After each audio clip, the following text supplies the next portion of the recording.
Welcome to this special journey. 5 famous East Asian national horse breeds honored through history. In this video, you'll uncover the war horses that once shook the great steppes, a legendary figure said to race 1,000 miles in a single day, a small but resilient breed born on a volcanic island, the samurai's loyal mount that rode through historic battles, and finally, the powerful horse that left its mark on the Silk Road. These aren't just breeds of horses, they are the very soul of East Asian civilization. Number 5. The Mongolian horse, Mongol Adu. Mongolia is a vast land of endless steppe, where winters can plunge to 40 degrees Fahrenheit and summers blaze under scorching sun. In such extremes, the Mongolian horse has become the soul of the nation, tied to nomadic life for thousands of years. Horses here are more than transport. They've carried warriors into battle, hauled supplies, and thundered across the plains during the Naadam festival. Standing around 12 to 14 hands, 48 to 56 inches, and weighing 600 to 800 pounds, they may be small, but their endurance is legendary.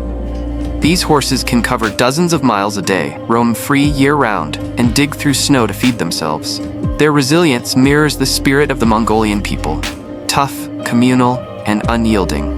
It was on their backs that Genghis Khan built the largest empire in history. That's why the Mongolian horse is officially recognized as the national breed of the country. In this list, it holds the 5th spot because its value leans more toward history and culture than global influence in the modern world. But for Mongolians, it remains eternal. Children as young as 5 ride them in races, and an old proverb still echoes, "A Mongol without a horse is like a bird without wings." Compared to Austria's Lipizzaner, famed for its regal presence in royal performances, the Mongolian horse is raw, wild, and deeply woven into nomadic life.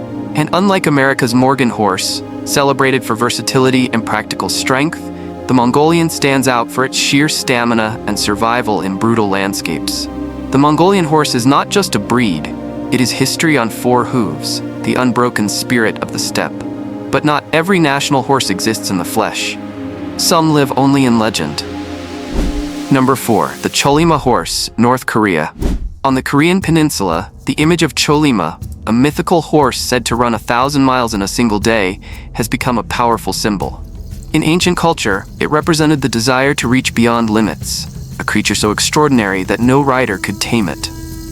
By the mid-20th century, North Korea adopted Chollima as the emblem of the Chollima movement, rallying its people to work tirelessly, overcome hardship, and drive national progress. What sets Chollima apart is that it is not a real horse, but a spiritual emblem born of history, politics, and national will.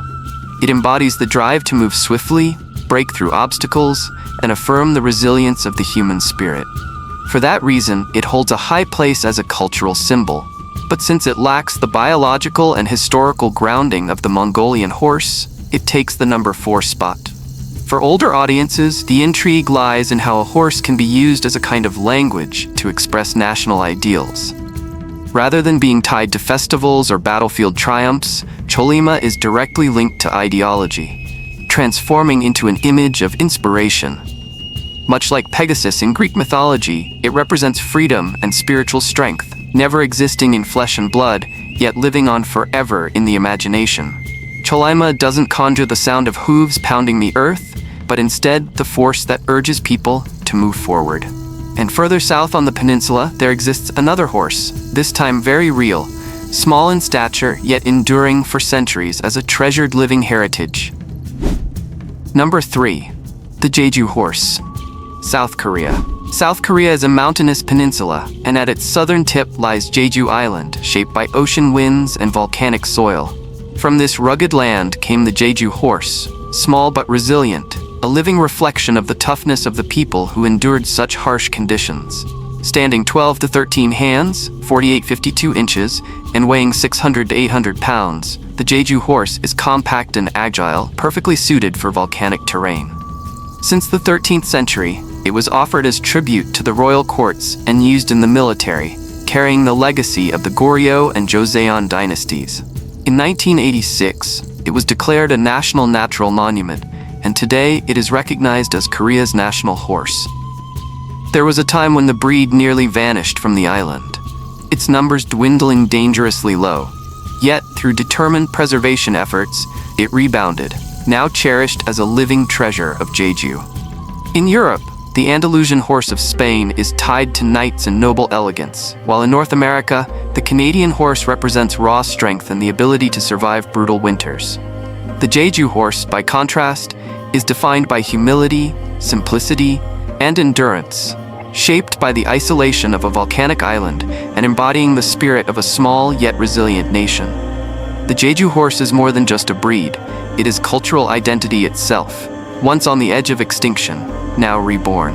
And in another land of the East, there exists a horse that once rode alongside the samurai, carrying the spirit of an era of warriors.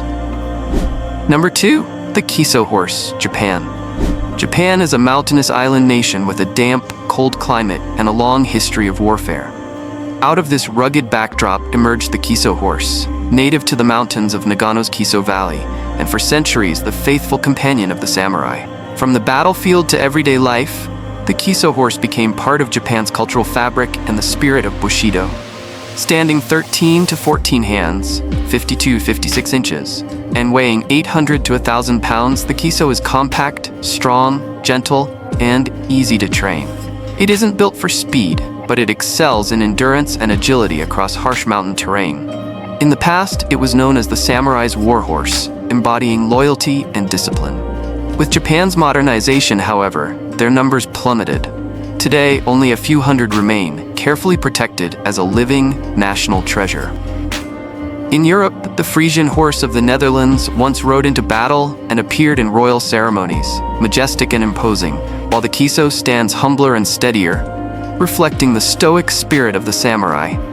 The Kiso horse is not just a breed, but the very embodiment of samurai values, loyal, enduring, and resolute. And far to the west, across China's highlands, there is another horse known for its raw strength and stamina, one that left its mark along the ancient Silk Road. Number 1, the Hick horse, China. From the harsh highlands of Qinghai, Tibet, and Gansu came the Hick horse, a breed renowned for thousands of years. Standing 14 to 15 hands, 56 to 60 inches, and weighing 900 to 1,100 pounds, the Hick was strong, broad-boned, and built for power. It was shaped through the crossbreeding of Tibetan, Kazakh, and Central Asian horses along the Silk Road, making it not only biologically resilient, but also a cultural product of East-West exchange. To the people of Northwest China, it symbolized endurance and loyalty, a mirror of their own perseverance. Even today, the Hick remains active in agriculture and still appears in traditional festivals, a living emblem of heritage. In Europe, the Ardennes horse is known for raw pulling strength, while in Scotland, the Clydesdale is cherished as a symbol of power and loyalty. The Hick, however, is unique, both a working horse and a historical witness. Its hoofprints trace legendary paths across time. The Hick horse fully earns its place at number 1, combining strength, history, and culture, an eternal symbol of China. And with it, our journey through the 5 great horse breeds of East Asia comes to a close, reminding us that horses are not just animals of labor, but the very soul of civilizations.